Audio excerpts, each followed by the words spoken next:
வணக்கம் நண்பர்களே, நீங்கள் பார்த்து கொண்டு இருப்பது உங்கள் கௌசிகா ரிவ்யூ. சரி வாங்க வீடியோக்குள்ள போய் என்ன நடக்க போகுது அப்படின்னு சொல்லிட்டு பாத்தீங்கன்னா இதுக்கு மேலதாங்க சம்பவமே இருக்கு.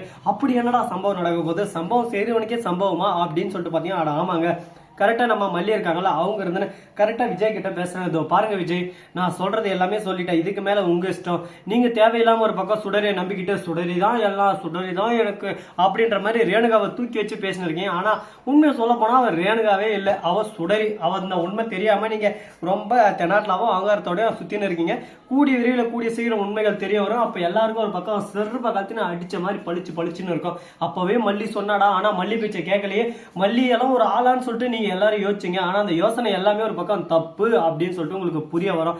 அந்த நேரத்துல தெரிய வரும் நம்ம பண்ணது தப்புடா, மல்லி பேச்சை கேட்டுக்கணும்டா அப்படின்னு சொல்லிட்டு அந்த மாதிரி ஒரு தருணம் வரணும்னு சொல்லிட்டு நம்ம மல்லி வெயிட் பண்ணிருக்காங்க. ஆனா கண்டிப்பா வரும், கூடிய விரைவில் வரும். சரி, இந்த மாதிரி தாங்க ஒரு பக்கம் ஒன் பை ஒன்னா பிரச்சனை எல்லாம் போயின்னு இருக்கு. இந்த மாதிரி பிரச்சனை நம்ம பார்ட் டூ பார்ட்டா நம்ம பார்க்க கூடாது, எல்லாமே ஒரு பக்கம் ஈக்குவலா சராசரியா பார்க்கணும். அப்பதான் இறங்கி அடிச்சு ஆட முடியும். தேவையில்லாம ஒரு பக்கம் நம்ம கவலைப்படுறதுனால ஒன்றும் நடக்க போறதில்ல. அதனால போனதை விட்டுட்டு அதுக்கு அடுத்து என்ன நடக்க போகுது அப்படின்னு சொல்லிட்டு அடுத்தபடியா கொஞ்சம் ஸ்மார்ட்டா திங்க் பண்ணா அடுத்து என்ன நடக்க போகுது அப்படின்னு சொல்லிட்டு பாத்தீங்கன்னா கரெக்டா நம்ம அதாவது வெண்பா குட்டி இருக்காங்களா அவங்க என்ன பண்றாங்க அப்படின்னு சொல்லிட்டு பாத்தியா, ரேணுகா வந்து வெண்பா செல்லம் இந்தம்மா சாப்பிடுமா அப்படின்னு சொல்லிட்டு ஓட்ட வராங்க. பளிச்சுன்னு மூஞ்சி மேலே தெருக்கி ஓட்டுறாங்க சாப்பாட்டை. நீங்க ஒண்ணு என்னோட அம்மா இல்ல, என்னோட அம்மா மல்லி அம்மா, அவங்க சாப்பாடு ஊட்டினாதான் நான் சாப்பிடுவேன். யாரோ கண்டவங்களால ஊட்டுறதெல்லாம் என்னால சாப்பிட முடியாது. எங்க அம்மா சொல்லியிருக்காங்க, என்ன அந்த விதத்துல தான் வளர்த்துருக்காங்க. அடியே, நான் உன்னை பெத்த வெடி 10 மாசம் இந்த வயிற்றுல இந்த தொப்ப வயிற்றுல நீ பெத்த, அதை நான் நம்பணும். நீ ஃபர்ஸ்ட் எங்க அம்மாவே இல்லை, நீ சுடரி தானே, எல்லாமே நான் கவனிச்சிட்டேன். நீ அடிக்கடி யாருக்கிட்டே போன் பேசுற போது உன்னை சுடரின்னு கூட்டாங்க, நான் எல்லாமே கேட்டேன். இதெல்லாம் எங்க அப்பா கிட்ட ஏன் தெரியுமா சொல்லாம இருக்கேன், கூடிய விரைவில் கூடிய சீக்கிரம் நீயே மாட்டிப்ப. மல்லியம்மா கிட்ட இதை சொன்ன, மல்லியம்மா இருந்து அப்பா சந்தோஷம் நம்ம சந்தோஷம், அப்பாவை கஷ்டப்படுத்தக்கூடாது, கொஞ்ச நாளைக்கு அப்பா சந்தோஷமா இருக்கட்டும், அதுக்கப்புறம் இவளே உண்மையான சுடரியா இருந்தா இவங்களே வீட்டை விட்டு வெளியே போயிருவாங்க, நீ எதுக்கும் கவலைப்படாரி தங்கம் அப்படின்னு சொல்லிட்டு எனக்கு ஆறுதல் சொன்னாங்க. அந்த ஒரே ஒரு காரணத்தால் தான் நீங்க இன்னும் அந்த வீட்டுல இருக்கீங்க, அதை நல்லா புரிஞ்சுக்கோங்க. எங்க அம்மா போட்ட பிச்சைனால தான் அந்த வீட்டுல இருக்கீங்க, அதை ஃபர்ஸ்ட் புரிஞ்சுக்கோங்க அப்படின்னு சொல்லிட்டு ஒவ்வொரு வாட்டியும் செருப்பால் அடிச்ச மாதிரி சும்மா பளிச்சுன்னு சொல்றாங்க. இதை கேட்டது என்ன பேசுறது ஏது பேசுறதுன்னு சொல்லிட்டு தெரியாம சரி ஓகே நம்ம பண்ணதெல்லாம் தப்புதான் அப்படின்னு சொல்லிட்டு உணர்ந்துட்டாங்க.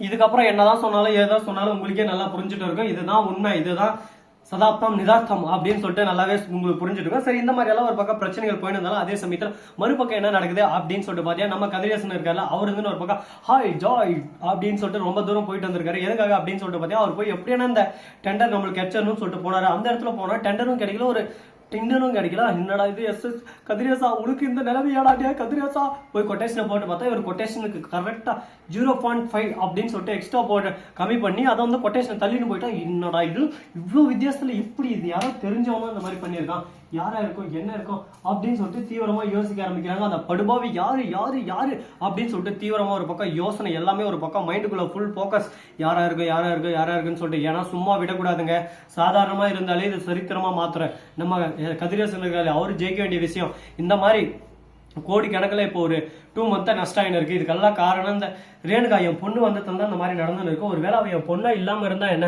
அவளை யாரானா வில்லவமா மாத்தி எனக்கு எதிராகவே அனுப்பிச்சிருந்தா என்ன இருக்கும் அப்படின்னு சொல்லிட்டு லைட்டா நம்ம கதிரேசன் திங்க் பண்ண ஆரம்பிக்கிறாங்க. பொண்ணா இருந்தாலும் எதா இருந்தானுங்க கரெக்டா அந்த சமயத்துல நஷ்டம்னு வரும்போது கரெக்டா அந்த இடத்துல நம்ம மைண்ட் யோசிக்க ஆரம்பிக்கும், இவங்க இந்த மாதிரி பண்ணிருப்பாங்களா, இவங்க பண்ண மாட்டாங்கன்னு சொல்லிட்டு தோணும். ஆனா அந்த காசுன்ற பேராசை, அந்த பேராசை நம்ம மைண்டுக்குள்ள வந்துருச்சுன்னா அந்த ஆசை நம்மள போதை நம்மளை விடாது. அதுக்காக நம்ம யாரா இருந்தாலும் சரி சந்தோகப்படும், ஒருவேளை இவங்க தான் இதை பண்ணிருப்பாங்களோ, இவங்க தான் நம்ம காசை திருடி இருப்பாங்களோ, இவங்க தான் கொட்டேஷன் எல்லாம் வெளியே கொடுத்துருப்பாங்களோ அப்படின்னு சொல்லிட்டு பல விதத்துல யோசிக்கணும். ஒரு பக்கம் நிஷா மேலே கோவம் வந்துருது, நிஷாவை கூட்டு அடி நடிச்சாங்க, உண்மையா சொல்லுன்னு. அப்பா என்ன பார்த்தா உனக்கு அப்பா அப்படி தெரியுதாப்பா, நம்ம குடும்பத்துக்காக நான் இருக்கேன்பா, நம்ம குடும்பம் சந்தோஷமா இருக்கணும்னு சொல்லிட்டு ஒவ்வொரு நாளும் ஒவ்வொரு நொடியும் நான் கடுமையா உழைச்சுன்னு இருக்கேன். அக்கா இல்லாத போது வந்து உங்களுக்கு அக்கா இல்லைன்னு சொல்லிட்டு குறைய தீர்க்க கூடாதுன்னு வெண்பாவை கூட்டிட்டு வர வரை எல்லாத்துலயும் நான் தான் கஷ்டப்பட்டு ஒவ்வொரு விஷயம் உங்களுக்காக பண்ணிட்டு இருக்கேன். அப்படிப்பட்ட என்ன சந்தேகப்பட்டீங்களா, இதுக்கு மேல ஒரு நொடி ஒரு செகண்ட் கூட அந்த இடத்துல இருக்க மாட்டேன், நான் இப்பே கிளம்புறேன். இந்த மாதிரி ஒரு அசிங்கம், இந்த மாதிரி ஒரு அவமானம் எனக்கு வேணாப்பா. வாழ்க்கையில எவ்வளவோ கஷ்டத்தை தாங்கியிருக்கா, எல்லாம் யாருக்கா, உங்களுக்காக தான்ப்பா. நீங்க கஷ்டப்படக்கூடாது, நீங்க சந்தோஷமா இருக்கணும். உங்களோட சந்தோஷத்துக்காக என் சந்தோஷத்தை எல்லாம் விட்டு இப்ப எல்லாத்தையும் விட்டு இந்த நிலைமையில நின்று இருக்கேன். இது எல்லாமே உங்களுக்கு தெரியல, என்ன இந்த அளவுக்கு ஒரு பக்கம் கேவலமா நினைச்சிட்டீங்களா, இதுக்கு மேல இந்த இடத்துல இருந்தா எனக்கு மரியாதை இல்லை, நானே தயவு செய்து இந்த வீட்டை விட்டு வெளியே போயிடுறேன் அப்படின்னு சொல்லிட்டு கூனி குறி பேசினு இருக்காங்க. இதை பார்த்ததும் என்ன பேசுறது ஏது பேசுறதுன்னு சொல்லிட்டு தெரியாம ஒரு பக்கம் சைலண்டா தான் இருக்காங்க. இதுக்கப்புறம் இந்த பிரச்சனை வராது, இதுக்கப்புறம் எல்லாமே நல்லதே நடக்கும், நல்லதே நினைப்போன்ற மாதிரி நல்லதுதான் நடக்கும் அப்படின்னு சொல்லிட்டு நம்பிட்டு இருக்காங்க.